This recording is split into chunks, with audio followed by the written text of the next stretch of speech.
Hello guys, अगर आपने मेरे चैनल को अभी तक सब्सक्राइब नहीं करा है तो चैनल को सब्सक्राइब कर दीजिए और अगर आपको ये वीडियो अच्छा लगे तो इस वीडियो को लाइक और शेयर कर दीजिएगा। तो चलिए वीडियो को स्टार्ट करते हैं। अब हम क्वेश्चन नंबर 6 देख लेते हैं। क्वेश्चन 6 है, फिगर हमें 3 ऑब्जेक्ट्स ए बी सी का डिस्टेंस टाइम ग्राफ बता रहा है और पूछा गया है कि 3 में से कौन सा फास्टेस्ट है। दूसरा वाला पूछा है तीनों किसी एक सेम पॉइंट पर मिल रहे हैं क्या। और तीसरा वाला है जब बी ने ए को पास किया तब सी कहाँ तक ट्रैवल कर लिया था। और फोर्थ पॉइंट है बी ने जब सी को पास किया तब बी कितना ट्रैवल कर चुका था। हम फर्स्ट पार्ट देख लेते हैं। फर्स्ट पार्ट था 3 में से कौन सा फास्टेस्ट है, तो हम आंसर देख लेते हैं।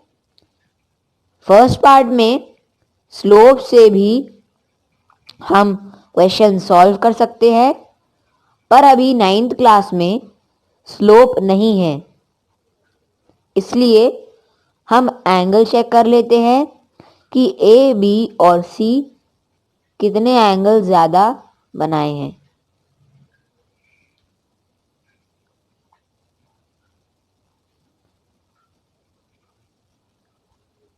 इसके लिए मैंने बेसलाइन ड्रॉ कर दी है AC। बी की तो बेसलाइन पहले ही ग्राफ में है। हम देखकर कह सकते हैं कि बी ने ज़्यादा एंगल बनाया है, इसीलिए बी फास्टेस्ट है। अब हम सी वाला पार्ट स्टार्ट कर लेते हैं।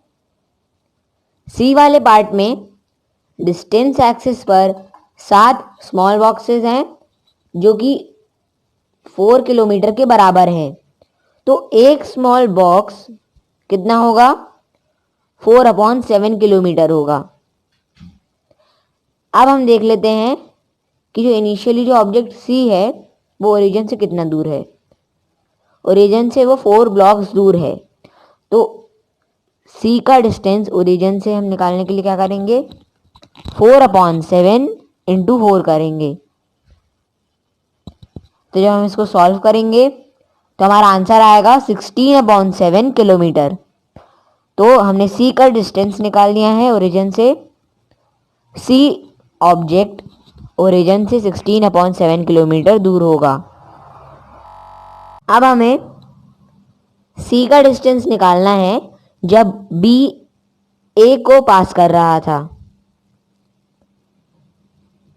तो यहाँ पे मैंने एक लाइन ड्रॉ कर ली है जिससे हमें सी मिल गया है। बी ए को इस पॉइंट पर पास कर रहा था, तो हमें एग्जैक्टली निकालना है कि जो हमें सी का डिस्टेंस निकालना है जब बी ए को पास कर रहा था। तो सी तो यहाँ पर है, तो सी कहाँ तक आ रहा है, 8 किलोमीटर तक। तो मैं यहाँ पर 8 - 16/7 कर दूंगा। अब मैंने यहाँ पे लिख दिया है 8 - 16/7। 8 डिस्टेंस है जब बी ए को पास कर रहा था और 16/7 इनिशियल डिस्टेंस है सी का। तो हम 8 - 16/7 करेंगे तो यहाँ पे आएगा 56 - 16/7, क्योंकि मैंने यहाँ पे एलसीएम लिया है। फिर जब हम इसको सॉल्व करेंगे तो यहाँ पे आएगा 40/7। फिर 40/7 इनको डिवाइड कर लेंगे 40 और 7 को, तो हमारा आंसर आ जाएगा 5.714 किलोमीटर। तो ये हमारा आंसर है, सी ने 5.714 किलोमीटर ट्रैवल करा जब बी ए को पास कर रहा था। अब हम फोर्थ वाला देख लेते हैं। फोर्थ वाले में लिखा है जब बी सी को पास हो रहा था तब बी ने कितना डिस्टेंस कवर किया है। तो बी और सी का मीटिंग पॉइंट ये है, तो हम डिस्टेंस तक ले आएंगे इसको, तो इसका डिस्टेंस 9 ब्लॉक्स तक आ रहा है। तो अब हम कैलकुलेशन कर लेते हैं, कैलकुलेशन देख लेते हैं।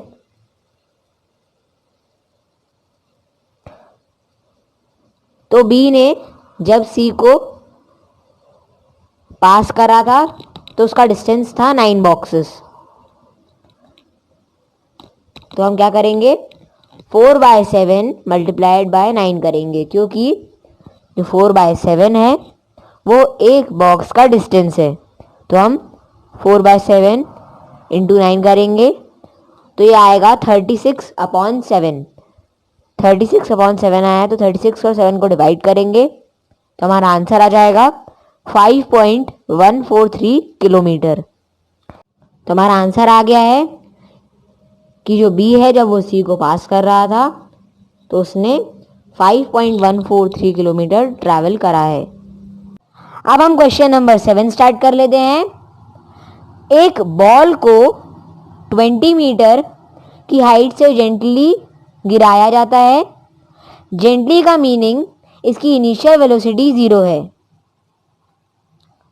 अब अगर इसकी वेलोसिटी बढ़ती है या इंक्रीज होती है 10 मीटर पर सेकेंड स्क्वायर के रेट से यूनिफॉर्मली, तो जब यह ग्राउंड पर पहुंचेगी तो ये किस वेलोसिटी से पहुंचेगी और उसे कितना टाइम लगेगा। अब हम सॉल्यूशन देख लेते हैं। तो हमने यहाँ पे लिख दिया है बॉल ने इतना डिस्टेंस ट्रैवल करा, उसको एस मान लेते हैं, और एस है 20 मीटर। एक्सेलरेशन को हमने ए मान लिया है, उसकी वैल्यू है 10 मीटर पर सेकेंड स्क्वायर। फिर हम इनिशियल वेलोसिटी लिख लेंगे बॉल की। बॉल की इनिशियल वेलोसिटी 0 है, क्योंकि जो बॉल है वो इनिशियली रेस्ट में थी। फिर हम बॉल की फाइनल वेलोसिटी लिख लेंगे। फाइनल वेलोसिटी को हमने v मान लिया है, क्योंकि फाइनल वेलोसिटी की वैल्यू हमें पता नहीं है। फिर उसके बाद हम मोशन की थर्ड इक्वेशन लगा देंगे, जो कि है v square minus u square is equal to 2as। हम वैल्यूज पुट कर देंगे। v स्क्वायर तो v स्क्वायर ही रहेगा, क्योंकि हमें v की वैल्यू निकालनी है। u की वैल्यू है 0, 0 का स्क्वायर 0 ही होता है। फिर हम a की वैल्यू पुट करेंगे, जो कि है 10, और s की वैल्यू है 20। फिर जब हम इसको सॉल्व करेंगे तो यहाँ पे आएगा हमारा आंसर 400। तो हमारा v आ गया है √400। फिर जब हम इसका स्क्वायर रूट निकालेंगे तो हमारा v की वैल्यू आ जाएगी। तो हमने स्क्वायर रूट निकाला तो हमारा आंसर आएगा 20 मीटर पर सेकेंड। इसका मतलब हमने v की वैल्यू निकाल ली है, जो कि है 20 मीटर पर सेकेंड। फिर हमें t की वैल्यू निकालनी है। तो t की वैल्यू निकालने के लिए हम मोशन की फर्स्ट इक्वेशन लगाएंगे, जो कि है v is equal to u plus a t. अब हम यहाँ पे वैल्यूज पुट कर देंगे। v की वैल्यू है 20, u की वैल्यू है 0, a की वैल्यू है 10, और t की वैल्यू निकालनी है, इसलिए t ही रहेगा यहाँ पर। जब हम इसको सॉल्व कर लेंगे तो हमारा आंसर आ जाएगा 2। तो हमारा आंसर आ गया है कि t is equal to 2 seconds. तो अब हम कह सकते हैं कि जो बॉल है जब उसने ग्राउंड को स्ट्राइक करा 2 सेकेंड्स के बाद, तो उसकी वेलोसिटी 20 मीटर पर सेकेंड थी। तो हमें कह सकते हैं कि जो बॉल है जब वो 2 सेकेंड्स के बाद ग्राउंड को स्ट्राइक करती है तो उसकी वेलोसिटी 20 मीटर पर सेकेंड होती है। क्वेश्चन नंबर 8 स्टार्ट कर लेते हैं। क्वेश्चन नंबर 8 में एक कार के लिए स्पीड टाइम ग्राफ बना है। पहले वाले में हमें फर्स्ट 4 सेकेंड में कार कितना ट्रैवल करती है और डिस्टेंस को शेड करना है। डिस्टेंस को शेड करना है और बी वाले पार्ट में ग्राफ का कौन सा पार्ट यूनिफॉर्म मोशन बताता है। तो चलिए फर्स्ट वाला देख लेते हैं। फर्स्ट वाले में जो शेडेड एरिया है वो कार का डिस्टेंस बताता है फर्स्ट 4 सेकेंड्स में, और सेकेंड वाले में जो आपको ये रेड पार्ट दिख रहा है वो कार का यूनिफॉर्म मोशन बताता है। हमें दिख रहा है कि 6 सेकेंड्स से 10 सेकेंड्स के बीच में, तो हमारा आंसर हो जाएगा 6 सेकेंड्स टू 10 सेकेंड्स। अब हम ए पार्ट का कैलकुलेशन कर लेते हैं। हमें जो शेडेड पार्ट दिख रहा है उसका एरिया निकाल लेते हैं। शेडेड पार्ट ट्रायंगल है, तो ट्रायंगल का एरिया जितना डिस्टेंस कवर हुआ है उसका मैग्नीट्यूड हो जाएगा। तो हमारा टाइम लिख लेंगे हम। टाइम है 4 सेकेंड्स, हाइट है 6 मीटर। अब हम ये जो कर्व लाइन है इसको मैंने स्ट्रेट लाइन अज्यूम कर लिया है, क्योंकि ये जो कर्व लाइन है इसकी वजह से कोई फिगर नहीं बनेगा। तो हम यहाँ पे अगर स्ट्रेट लाइन अज्यूम कर लेंगे इसको, तो ये एक ट्रायंगल बना देगा। तो फिर हम ट्रायंगल का एरिया निकाल लेंगे। एरिया निकालने का फॉर्मूला होता है हाफ बेस इंटू हाइट। तो यहाँ पे बेस है हमारा टाइम है हमारा 4, तो हम यहाँ पे 4 लिख लेंगे, और हाइट जो कि हमारी स्पीड है हमारी 6, तो हम यहाँ पे बेस की वैल्यू लिख लेंगे। बेस है हमारा टाइम जो कि है 4, और हाइट जो कि स्पीड है हमारी 6, इसको लिख देंगे। फिर हम जिसको सॉल्व करेंगे तो 2 कट ऑफ हो जाएगा 4 से, 4 हो जाएगा 2, फिर हम 6 को 2 से मल्टीप्लाई कर लेंगे, तो हमारा आंसर आ जाएगा 12। तो हमारा आंसर आ गया है 12 मीटर। तो जितना डिस्टेंस कवर हुआ है उसका मैग्नीट्यूड आ गया हमारा 12 मीटर। अब हम क्वेश्चन नंबर 9 स्टार्ट कर लेते हैं। क्वेश्चन 9 में हमें कुछ सिचुएशंस दी हुई हैं और हमें बताना है कि ये जो सिचुएशंस हैं ये पॉसिबल हैं कि नहीं। पॉसिबल मतलब कि हो सकती हैं या फिर नहीं, और एक एग्जाम्पल के साथ बताना है कि ये क्यों पॉसिबल है। तो हम पहला वाला देख लेते हैं। पहला वाला है, एक ऑब्जेक्ट की एक्सेलरेशन कांस्टेंट है पर उसकी वेलोसिटी 0 है।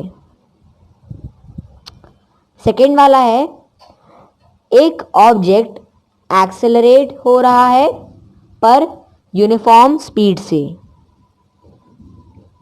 और थर्ड वाला है, एक ऑब्जेक्ट किसी डायरेक्शन में मूव हो रहा है पर उसकी एक्सेलरेशन परपेंडिकुलर डायरेक्शन में है। अब हम ए वाले का सॉल्यूशन देख लेते हैं। ए वाली जो सिचुएशन है ये पॉसिबल है। तो मैंने एक एग्जांपल लिया है कि ये क्यों पॉसिबल है। देखिए, जब एक बॉल को मैक्सिमम हाइट से अपवर्ड फेंकें तो इसकी वेलोसिटी 0 होगी,